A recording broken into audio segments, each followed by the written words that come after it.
Greetings and God bless. I just wanted to share my experience and get a bit of a reality check. In my area, there are people who are invested in medical freedom for themselves and their children.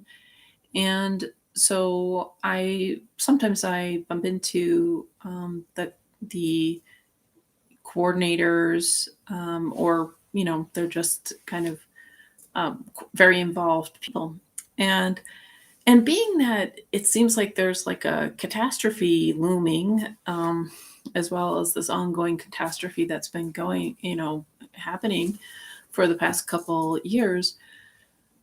And so I just asked them, like, what do you think about it? Like, um, I kind of like, what's your mindset?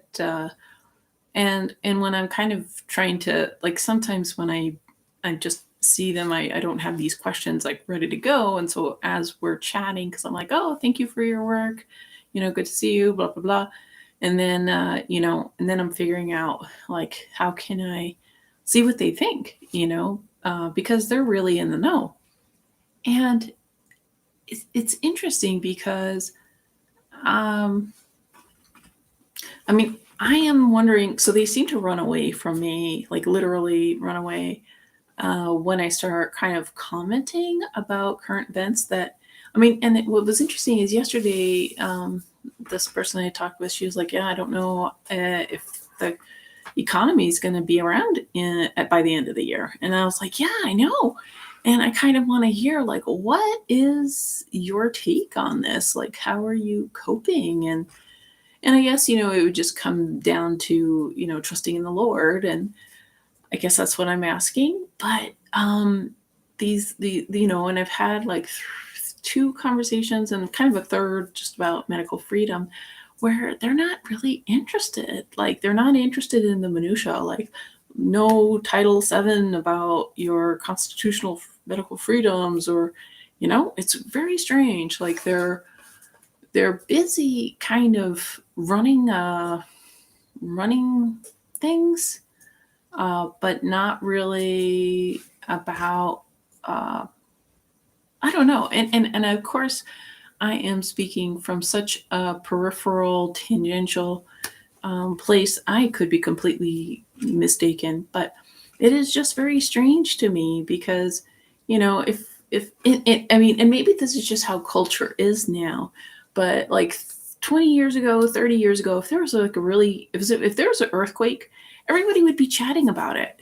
Like when I moved to the Bay Area in 2000, or no, in 1991, everybody was talking about the Loma Prieta earthquake. And what happened was all the power was out, lights were out, and so everybody was out on the sidewalk. Okay, because I was in the city, I was in San Francisco, and everybody was just talking about how everybody was just out on the sidewalk talking to their neighbors. So that is normal human behavior. And I'm saying that I'm not observing normal human behavior right now. Like, what are people doing? Are you really just not talking to people about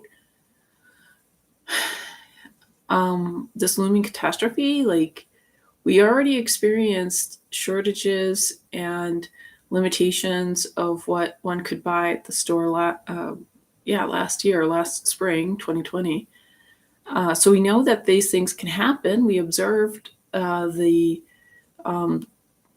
windmills in Texas freezing, and we heard about on the East Coast that power, like somebody was ransomed, some power company was ransomed for $5 million. And people try telling me, well, the government got the money back. I'm like, the fact that this happened, and my point is that these significant events, drastic, catastrophic events have been happening, and people aren't really talking about it. Like, this is not human behavior, folks. And like, some people would be like, oh, well, maybe there's fluoride in the water. And I'm like wondering if, so a lot of medications, end up in the sewage, and apparently how our water systems work is it takes sewage and it cleans it, and so we're drinking sewage water that's been treated. And maybe, I mean, because I gotta say, I put my water through two filters, and it's still kind of weird. It's like, and it smells to high heaven, like bleach and stuff. um so I'm wondering if, the medications that finds its way into the sewage is actually kind of affecting people. Of course, I'm a firm believer that electromagnetics are affecting people, and of course the graphene oxide that's in the environment is suppressing people's behavior. And maybe that's been going on a long time with the chemtrails, because and what's so weird is that people will they'll get all hot and bothered for identity politics kind of things. uh, and really for that, like, even conservatives that I meet, they're not really like militant, um, uh, um, off the rail kind of crazy. And you would think there'd be equal crazy conservatives, to balance out the crazy, dangerous, Marxists. But I'm not seeing that, and I'm kind of like, where are the crazy, conservatives? Like, kind of, and maybe there's some sort of strategy that's been going on, and everybody has the memo but me. So I just wanted to ask, and am I a jerk for, talking to local activists about, like, it seems like the supply chain has been sabotaged, and I mean, it looks pretty dire. Uh, is it bad for me to point out this stuff? Is everybody doing the law of attraction, and we're just not supposed to talk about this until it happens? I think it's good to be like, if an earthquake is about to happen, don't you kind of prepare? Don't you be like, well, if the earthquake happens, let's all meet at, Pam's restaurant, and, like, don't you prepare? Like, what is this with, like, just ignoring the situation? And maybe it's because I'm not rich and because I'm not influential. Maybe they're afraid I'm trying to ask for help, and I don't want people's help.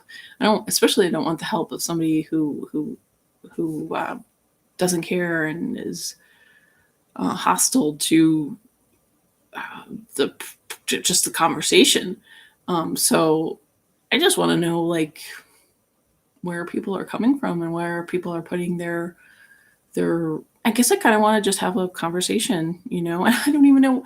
I'm not even really expecting, um, a solution or something like that. I just, if somebody's like, I just don't know, I'm like, yeah, I don't know either.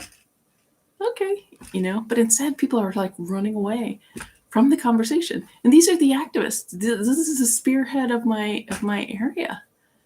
um so yeah, so am I a jerk for just bringing this up? Let me know. God bless.